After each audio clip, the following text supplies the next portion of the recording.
बेटा अगर हम कार्बन मोनोऑक्साइड गैस की बात करें तो ये एक बहुत ही जहरीली गैस होती है। कार्बन जब ऑक्सीजन के आधे मॉलिक्यूल के साथ जुड़ता है तब जाके इस गैस का निर्माण होता है, यानी कि CO का निर्माण होता है। जैसे कि आपको दिख रहा है, कार्बन जब ऑक्सीजन के आधे मॉलिक्यूल्स के साथ जुड़ता है तब इस गैस का निर्माण होता है। इस गैस को कहा जाता है साइलेंट किलर गैस।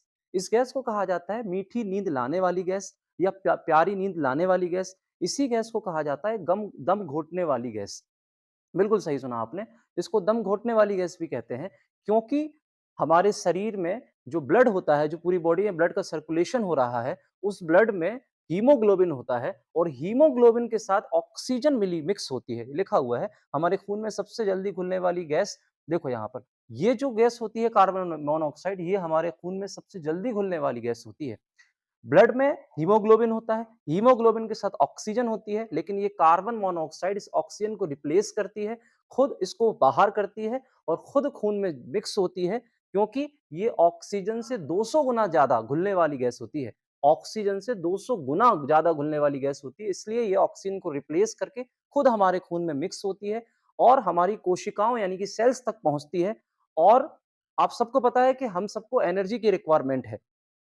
लेकिन एनर्जी कहाँ से मिलती है? ऑक्सीजन गैस से। लेकिन कार्बन मोनोऑक्साइड जैसे ही घुलती है, तो हमारे शरीर में एनर्जी नहीं मिलती, हमको हमारा दम घुटने लगता है। इसी वजह से इसको दम घोटने वाली गैस या इसको साइलेंट किलर गैस भी कहा जाता है ना?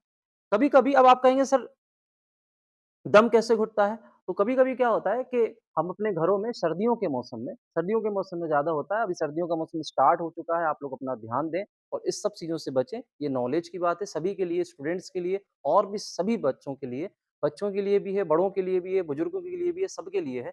इसलिए ध्यान रखें, हम अपने घरों में रूम हीटर चालू करते हैं, उसमें से गर्म हवाएँ निकलती हैं। हम क्या करते हैं, सर्दी से बचने के लिए खिड़की, दरवाजे बंद करते हैं।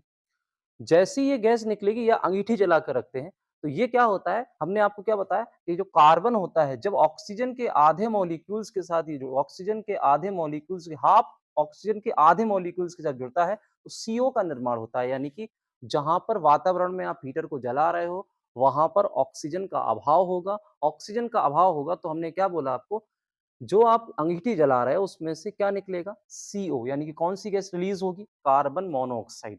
और ऑक्सीजन को ये रिप्लेस कर देती है ऑटोमेटिक, तो ऑक्सीजन तो बाहर निकल आएगी और आपके खून के साथ ये वाली गैस घुल जाएगी। यानी कि कौन-सी? आपके खून के साथ कार्बन मोनो CO वाली गैस घुल जाएगी और ये 200 गुना तेजी के साथ घुलती है। इसलिए जब जैसे ही ये घुलेगी आपके ब्लड में पहुँचेगी तो आपको पहले मीठी सी नींद आएगी। आपको ऐसा लगेगा कि हम सोने वाले हैं। बस जैसे ही आप सोएँगे और तुरंत ये अपना काम स्टार्ट करेगी। ये साइलेंट तरीके से आपको मार देती है। इंसान की मृत्यु हो जाती है इस गैस के हमारे शरीर में घुलने के बाद। है ना? तो इससे बचें। है ना? हमारे घर में जब भी हम रूम हीटर जलाते हैं तो रात में सो जाते हैं तो पहले बंद करें उसको तब सोएँ। कभी-कभी लोग कार के अंदर भी ऐसा करते हैं। लोग जब बाहर कहीं घूमने जाते हैं या शिमला जाते हैं लोग घूमने, मनाली के लिए जाते हैं, तो जब जाम लगता है, ट्रैफिक लगता है तो लोग क्या करते हैं, साइड में गाड़ी खड़ी करते हैं, उसमें हीटर ऑन करते हैं कार में और दरवाजे, शीशे लगा के बढ़िया आराम से लेट जाते हैं, सो जाते हैं और कई लोगों की इससे मृत्यु भी हुई है ना? तो इसलिए अपना ध्यान रखें, सुरक्षित रहें। कार्बन मोनोऑक्साइड एक बहुत ज़हरीली गैस होती है, इस गैस से बचें। अपने के साथ-साथ अपनों का भी ध्यान रखें। बहुत-बहुत धन्यवाद। आभार।